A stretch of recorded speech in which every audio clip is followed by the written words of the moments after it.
মারা যতদিন পর্যন্ত বেঁচে আছে মাদেরকে ছাড়বেন না। একদিন চলে যাবে পৃথিবী থেকে এই মারা, তখন বুঝবেন মা চলে যাওয়া যে কি জিনিস। এটা আমার মা আমাকে বলে মাঝে মধ্যে যে আমার মা আরো কয়দিন বেঁচে থাকতো, মাকে একটু সরি বলতে পারতাম অন্তত। অনেক সময় মার কত খারাপ ব্যবহার করছি। মাকে কোনোদিন তুচ্ছ করবেন না। মা আপনার বউর সাথে খারাপ ব্যবহার করছে, এটা সত্য, তারপরেও মাকে ধরে রাখবেন, মার সাথে খারাপ ব্যবহার করবেন না। মা এমন একটা জিনিস, মাকে সময় দিবেন, আলাদা করে সময় বের করবেন মায়ের জন্য।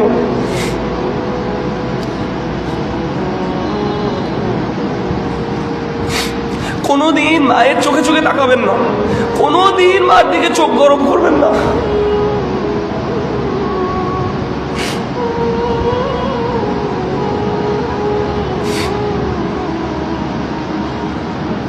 মাকে কোনোদিন কেউ রিপ্লেস করতে পারবে না।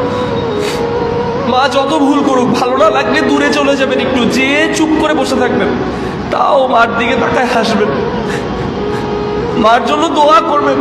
মা দিনের কথা না শুনলে মার জন্য তাহাজ্জুদে কান্না করে দোয়া করবেন, তাও মাকে ছাড়বেন না। মার সাথে কোনো দিন গলা উঁচা করে কথা বলবেন না। সেম বাবার সাথেও কোনো দিন গলা উঁচা যদি করে থাকেন, আজকে বাসায় গিয়ে মা বাবার কাছে ক্ষমা চেয়ে নেবেন। আপনার জন্য আপনার মা বাবা যেটা করছে কোনোদিন এটা কেউ করবে না, কোনোদিনও এটা কেউ করবে না। শুধু মা বাবাই আছে এই পৃথিবীর মধ্যে দুইজন মানুষ যে সারা জীবন আপনার জন্য নিঃস্বার্থভাবে করে গেছে। অন্য কেউ আপনার জন্য নিঃস্বার্থভাবে করে নেই। আপনাকে যে মেয়ে বিয়ে করছে, আপনি যদি আজকে রাস্তার ফকির হইতেন আপনাকে বিয়ে করতো না। আপনি যদি বিশ্বে একটা ছেলে হইতেন আপনাকে বিয়ে করতো না। আপনার শাশুড়ি আপনাকে যতই রোস্ট খাওয়া, গরু মাংস খাওয়া, মুরগি মাংস খাওয়া, আপনার যদি আজকে পকেটে টাকা না থাকতো, আপনার মধ্যে সৌন্দর্য না থাকতো, আপনার কাছে কোনো দিন আপনার কাছে ওনার মেয়ে তুলে দিত না আপনার শ্বশুর। আপনার বস আপনার যত ভালো, আপনার দিনী ভাই আপনার যত কিছুই হোক না কেন, শেষ পর্যন্ত সে তার নিজেকেই চুজ করবে, আপনাকে চুজ। কিন্তু আপনার মা বাবা নিজের সবকিছু ছেড়ে দিয়ে হইলেও আপনাকে ধরে রাখছে। আপনি পুঙ্গ হইলেও আপনাকে পালছে, আপনি পাগল হইলেও আপনাকে ঘরে, আপনি জন্ম হয়েছেন মেন্টাল সিকনেস নিয়ে, তাও আপনার সাথে আপনার মা বাবা লেগেছিল।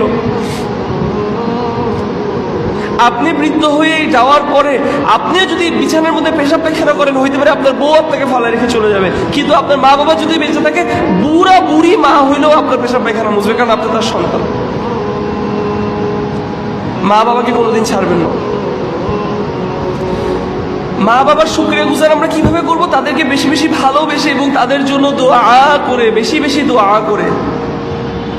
এটা করে আপনি আপনার মা বাবার শুকরিয়া গুজার করবেন, এবং এটা দিয়ে আপনি আপনার মা বাবার হক পূরণ করতে পারবেন। এবং এই আয়াতগুলোর ফাওয়াইদ থেকে এটা আসছে যে মা বাবাকে অমান্য করা, মা বাবার কথা অমান্য করার সিভিয়ারিটি কত বেশি, কত ভয়ঙ্কর, যে আল্লাহ সুবহানাহু ওয়া তাআলা ডিরেক্ট অর্ডার করছেন যে মা বাবার হক আদায় করো, মানে মা বাবার কথা অমান্য করো না। মা বাবা যদি আপনি কোনো মুবাহ কোনো কাজে ডাকে, সেই কথা আপনি শুনতে বাধ্য, শুনবেন, অবশ্যই শুনবেন।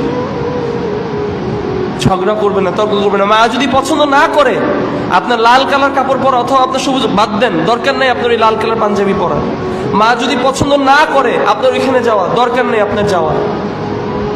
যে জিনিস আপনার জন্য ওয়াজিব, সেটা যদি পছন্দ না করে, সেটা আপনি মানতে বাধ্য, সেটা আপনার করতেই হবে। মা বাবা না মানলেও কিছু করার নেই। কিন্তু অসংখ্য জিনিস আছে যেটা আমাদের জন্য ওয়াজিব না, কিন্তু আমরা আমাদের মা বাবার সাথে সেটা নিয়ে ঝগড়া করতেছি, এবং ওই ঝগড়া দিয়ে আমরা তাদেরকে দিন থেকে আরো দূরে ঠেলে দিচ্ছি, আরো দূরে ঠেলে দিচ্ছি।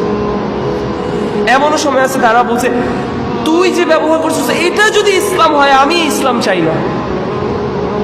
এই কথা যদি আপনার মা বাবা বলে অথবা মনে মনে করে, আপনার সেটার জন্য কিয়ামতের ময়দানে জবাব দিতে হবে আল্লাহর সামনে।